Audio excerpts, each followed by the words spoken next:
এই যে আমার পূজা বোন থাকে হচ্ছে বৃন্দাবনে। ভূমি পুজোতে সবাই তো বাবার বাড়ি আসে, বোনও সেরকম এসেছিল বাবার বাড়ি। তো সব আত্মীয়রাই চলে গেছে, আজকে বোনেরও ট্রেন আছে, আজকে বসবে গাড়িতে। তো এখন আমরা যাচ্ছি ওই যে পুকুর পাড়ে একটু শাক তুলতে যাবো। ওখানে তো ডিমের শাক আর থালকুনি পাওয়া যায় না বলো, এই জন্য বাবার বাড়ির তো গ্রামের মেয়ে, তাই ইচ্ছে খুব যে গ্রাম থেকে শাক টাক নিয়ে যাবে, তাই শাক তুলতে চলছি।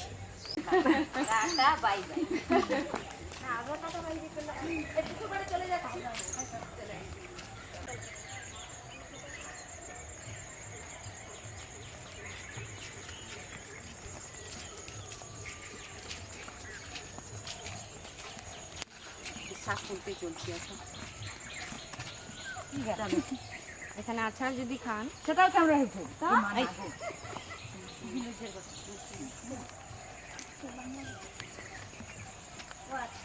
ছিল আমাকে 17 বছর বয়সে বিয়ে দিয়েছিল। তো বনু তো বড় ভাইয়ের থেকে, তো হ্যাঁ হ্যাঁ, তো বনু কত বছর বয়সে হলে তোমার? আমার পরে পরে মানে 17 বিয়ে গেছে, হ্যাঁ 18তে আমার মেয়ে হয়ে গেছে। আচ্ছা, আর তিন আর 3 হ্যাঁ। বছর, 18, 19, 20, 21 বছরে আমার ছেলে হয়ে গেছে। আচ্ছা, তো ছেলে মেয়েকে নিয়ে আমরা তো কোনোদিন মেসোমশাইকে দেখিনি, তো তুমি একাই এই হচ্ছে সিঙ্গেল মাদার হয়ে দুজন ছেলে মেয়েকে কী করে মানুষ করলে, আর কেনই বা মানে মেসোর সঙ্গে থাকলেন না? কি করব, সেটা আমার ভাগ্য। ভাগ্য আমাকে এই জায়গায় নিয়ে এসে দাঁড় করিয়েছে, কিছু করার নেই। কারণ আমার স্বামী মানে তোমাদের মেসো, হ্যাঁ, ও আমাদেরকে কোনোদিনও সুখ দিতে পারতো না, মানে কোনোদিন কিছু সে সবাইকে নিয়ে হ্যাঁ। মানে সে হয়তো কেন দ্বিতীয় সংসার করেছিলেন? দ্বিতীয় সংসার পরে করলো, আমি চলে আসার পরে দ্বিতীয় সংসার করলো। আমি 1 মাস আসার পরে ও দ্বিতীয় সংসার করলো, আমি শুনলাম। আচ্ছা, তবে আমিও যাইনি, আমি চলে এসেছি। আমি অনেক মনের দুঃখে, কেন সেখানে অনেক কষ্ট যন্ত্রণা আমি পেয়েছি অনেক। মানে আমি মাঠে ঘাটে লোকের বাড়িতে কাজ করে আমার 2টো ছেলে মেয়েকে আমি খাওয়াতাম। সেটা নয়, সবাই শুনলে হয়তো কেউ বিশ্বাস করবে কিনা আমি জানি না, কিন্তু আমি ভিক্ষা করেও আমি আমার ছেলে মেয়েকে মানুষ খেতে দিয়েছি। কিন্তু তবু আমি আমার ছেলে মেয়েকে ছেড়ে আমি কোথাও যাইনি, কারণ আমি তো মা। সেই তো, আমি তো মা, আমি ছেলে মেয়েকে আমি ছাড়তে পারবো না। এই জন্য মাই পারে, মারাই পারে। ওর বাবা আমি যখন ছেলে মেয়েকে নিয়ে যখন চলে এলাম, হ্যাঁ, তো আমার মেয়েকেও আমার কাছ থেকে কেড়ে নিয়েছিল। তোমরা কেউ জানো না, আমার মেয়েকে আমার কাছ থেকে আমার স্বামী কেড়ে নিয়েছিল। বনুকে? হ্যাঁ, কেড়ে নিয়েছিল। আচ্ছা, কিন্তু সে অনেক ঠাকুরের কাছে করে মাথা ঠুকে করে আমি আমার মেয়েকে আবার আমি ফেরত এনেছি। কেন আমি আমার ছেলে মেয়েকে ছেড়ে আমি থাকতে পারবো না। তার জন্যই আমি আমার ছেলে মেয়েকে নিয়ে আমার মেয়ে আবার হয়তো আমাকে ভুল বুঝে বা কিছু করে বাবার কথা শুনে চলে গেছিল, কিন্তু আবার আমার মেয়ে আমার কাছে ফিরে এসেছে। সত্যিটা আবার পরে বুঝতে পেরে গেছিলে বনু? হ্যাঁ। আচ্ছা, দিয়ে সেই ছেলে মেয়েকে নিয়ে আমি এখন ছেলেকে নিয়ে আমরা তো গরিব মানুষ, কি করব, ছেলে মেয়েকে কি করে মানুষ করব। আমি তো চলে এসেছি স্বামীর বাড়ি থেকে, সেখানেও আমি খুব মানে ছিলাম, মানে খুবই গরিব, কষ্টে ছিলে, অনেক কষ্টে ছিলাম। সে কথা বললে মানে এখন চোখে জল চলে আসবে। আমি এই জন্য তোমাকে একবার শুধু আমি বলেছিলাম, জানো বনু, তোমার মানে মাসিমণিকে সত্যি কথা একটু বেশি ভালোবাসি আমরা। কিন্তু একদিন না আমি কথায় কথায় না একটা কথা বলে ফেলেছিলাম, দেখলাম মাসিমণি না কান্না করলো, সেই থেকে কিন্তু আর আমি জিজ্ঞেস করিনি কিন্তু খুব একটা। তারপর থেকে আমি আমার এখানে মানে আমার এখানে দিদির বাড়ি আছে। হ্যাঁ, আমি দিদির বাড়িতে চলে আসি। আমার দিদির বাড়ির কাছে আমার ছেলেকে রেখে আমি লোকের বাড়ি চলে যাই, বাইরে কাজ করতে চলে যাই, শহরে কাজ করতে, মানে বাসন মাজা, কাপড় কাচা, রান্না করা, লোকের বাড়ির কাজ করা আর কি, ঝিগড়ি কাজ করা। আমি সেইগুলো করে আমি আমার ছেলেকে মানুষ করেছি। ছেলেকে মেয়েকে পড়াশোনা করাতে পারিনি, কারণ মেয়েকে ছোটবেলা থেকেই ওর বাবা লোকের বাড়িতে রেখে এসেছিল, কলকাতায় রেখে এসেছিল। যত টাকা ইনকাম, 9 বছর বয়সে 9 বছর বয়সে লোকের বাড়িতে তুমি কাজ করেছো? হ্যাঁ হ্যাঁ, 9 বছর বয়সে আমার মেয়ে লোকের বাড়ি কাজ করতে গেছিল, ওর বাবা রেখে এসেছিল। বাবা ছেড়ে 1 টাকাও, মানে যেই বয়সটা কাদা নিয়ে আর যেই দিন আমার মেয়ে কাজ করতে যাবে লোকের বাড়িতে, সেই দিন মানে ধুলো মাটি নিয়ে খেলছে। ও মা, আমি একটু খেলি, আমি রান্না করছি ওর জন্য। হ্যাঁ, দিয়ে সেই থেকে আমার মেয়ে বাইরে। তারপরেও আমার কাছ থেকে ভুলভাল বুঝিয়ে আমার মেয়েকে নিয়ে চলে গেছিল। যাই হোক, করে যখন মেয়ে চলে এসেছে, তো মেয়েকে মানুষ করতে ঠিক পারিনি। লোকের বাড়িতে আমার মেয়ে মানুষ হয়েছে।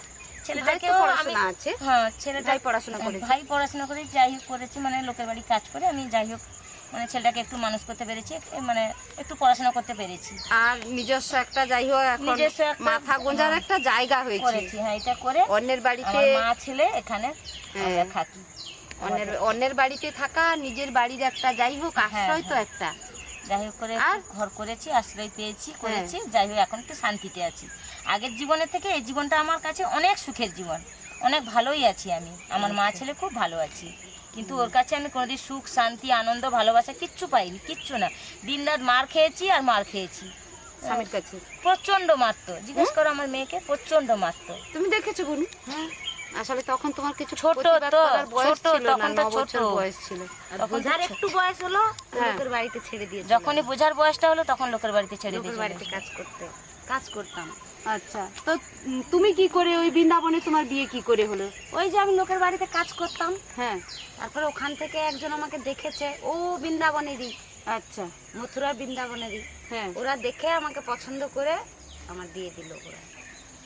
এখন আমিও খুব সুখে আছি, খুব শান্তিতে আছি। না বৃন্দাবন তো এমনিতেই খুব ভালো খুব জায়গা, ভালো জায়গায় আছি, খুব ভালো জায়গা। এই হচ্ছে আমাদের জীবন, খুব সুন্দর জায়গা। আমার মা মেয়ের জীবন এটাই।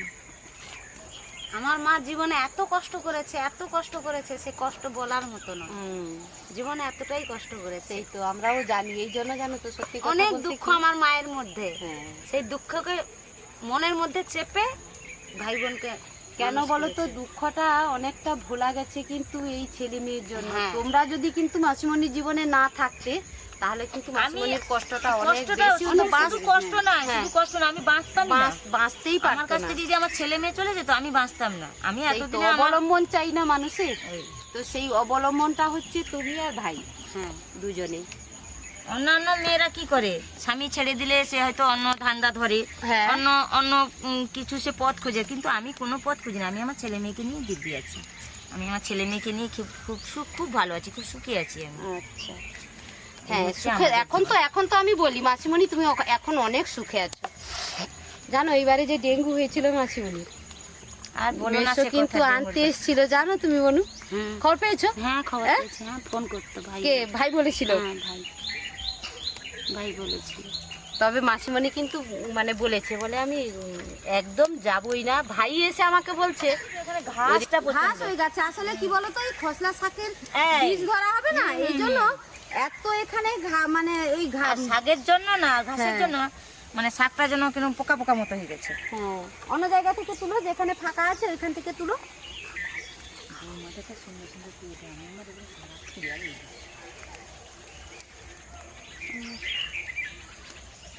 তোমার ভিডিও, তোমার ও বনু। হ্যাঁ, আমি কলাই হ্যাঁ, তুলো। তুলি দিই। ও বনু, এটাকে কি বলে জানো? কোনটা? এটা যে খাচ্ছ এটাকে কি বলে জানো? হ্যাঁ, খেসারি কড়াই বলে। হ্যাঁ, খেসারি কলাই। হ্যাঁ, কলাই। খেসারি কলাই। আর তুমি খবর পেয়েছিলে যে মাসিমণি যখন ডেঙ্গু হয়েছিল, মেসমশাই এসেছিলে? হ্যাঁ, খবর পেয়েছো? আমার সঙ্গে যোগাযোগ আছে আমার বাবার, আচ্ছা, মাঝে মধ্যে ফোন টোন করে, আচ্ছা, মাঝে মধ্যে কথা টথা বলে। বাবা কথা বলে? হ্যাঁ, বাবা বলে, কাঁদে মাঝে মাঝে। মাঝে মধ্যে কান্না তো কাটি করে ফোনে। ভাই একদিন রাত্রির বেলা এসে, মাসিমণির তো তখন ভীষণ শরীর খারাপ, ডেঙ্গু তো, দিয়ে একদিন এসে বলে, ভাই দিদি আমি দুদিকের মানে মধ্যে পড়ে গেছি। বলি কি বলো? না, এদিকে বাবা বলছে মাকে দেখতে আসবে, আর মা বলছে আমি একদম মানিয়ে নিতে পারবো না। যখন আমার কাছে থাকার কথা ছিল তখন আমার কাছে থাকেনি, এখন আমার ছেলে মেয়ে বড় হয়ে গেছে, এই বয়সে কিন্তু আমি আর ওকে মানিয়ে নিতে পারবো না। তারপরে মাসিমণি যেটা একদম মানে আমরা তো একদম খোলাখুলি কথা বলি, বলে দ্বিতীয় সংসারটা কেন করতে গেল? তাও তবুও আমি মেনে নিতাম, যদি না সংসারটা না করতো তাহলে কিন্তু আমি মেনে নিতাম। দ্বিতীয় সংসার করে তারপরে এখন সে যখন ছেড়ে চলে গেছে, তখনই আমার কাছে আবার কেন? মাসিমণি তো একদম মানে মেনে নেবেন না, মানে এসছিলেন যে কথাও বলেননি তো।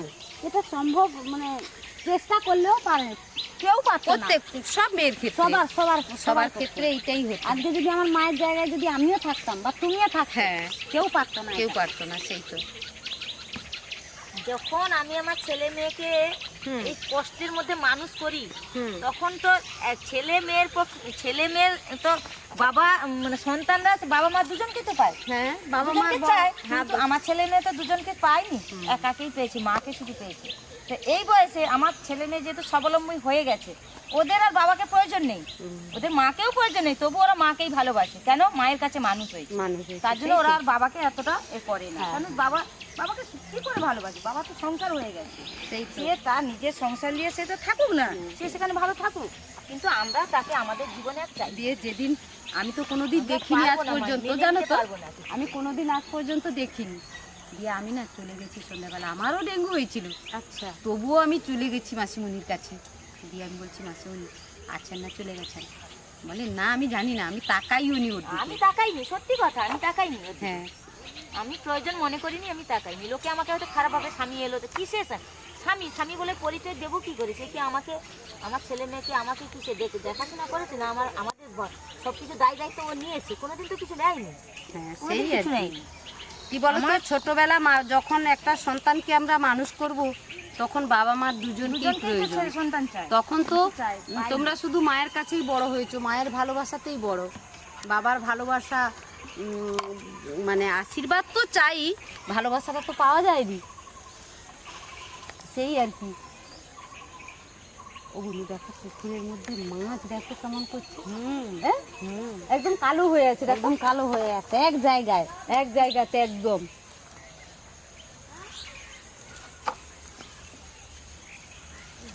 কি মাছ গো এত ভেসে আছে। বোন, আজকে ট্রেন কটার সময়? আজকে রাত্রে 3টের সময়, রাত 3টে। কটায় বাড়ি থেকে বেরোবো 12টার সময়। 12টায় বেরোবে? হিজলিতেই তো? একটাই ট্রেন, এখানে বসবো একদম মথুরা। কত ঘন্টা সময় লাগে? সময় তো 24 ঘন্টার সময়, কিন্তু লাগে 36 ঘন্টা। 36 ঘন্টা? কষ্ট করে লেট জার্নি। থাকে না, হ্যাঁ, না জার্নিটা অনেক কষ্টের। কোনো সময় লেটও হয়ে যায়। কুয়াশা থাকলে লেট হবে। এখন তো আর কুয়াশা নেই, এখন এতটা লেট হবে না। আর বৃন্দাবন যখন যাব তখন কিন্তু আসবো নিশ্চয়ই। হ্যাঁ, আর খুব যারা ভালো লাগে ভিডিও আমরা। দেখছো তারাও সবাই আসবে। আর বোনের একটা চ্যানেল আছে তো? হ্যাঁ, পূজা বলো। চৌধুরী, আমার চ্যানেলের নাম পূজা চৌধুরী। আর বোনের নামও পূজা চৌধুরী, একদম নামেই রেখেছে। হুম। তো আমাদের শাক তোলা শেষের মাথায়, আর আমি তো এই মাসিমণির জীবন কাহিনী তুলে ধরলাম আমার বন্ধুদের সামনে। তো আমার ক্যামেরার ওপারে যারা বন্ধুরা আছো, তারা সবাই শুনলে কেমন লাগলো আমাকে অবশ্যই জানিও কমেন্টস করে। আর এই যে আমার একটা বোনের চ্যানেল আছে, বোনের চ্যানেলটাও সবাইকে দেখতে বলছি, এবং আমাকে সবাই লাইক কমেন্টস আর সাবস্ক্রাইব করো, শেয়ারও করবে। হ্যাঁ, আর আমার চ্যানেলটাও দেখতে ভুলবেন না। আর বনু, এই তো বাবার বাড়ি থেকে আজকে বেরিয়ে যাচ্ছ, আবার ভীম পুজোতে আসবে না তার মধ্যেখানে একবার আসবে? না, ভীম পুজোতে আসার চেষ্টা করব। হ্যাঁ, পারুলদার ভূমি কারণ পুজো একদম বিখ্যাত। সামনাসামনি তো নয়, অনেক কাছাকাছি দূর তো তো, নয়, অনেকটা তার জন্য এত মানে বছরে মাথায় দুবার আসা সম্ভব নয়।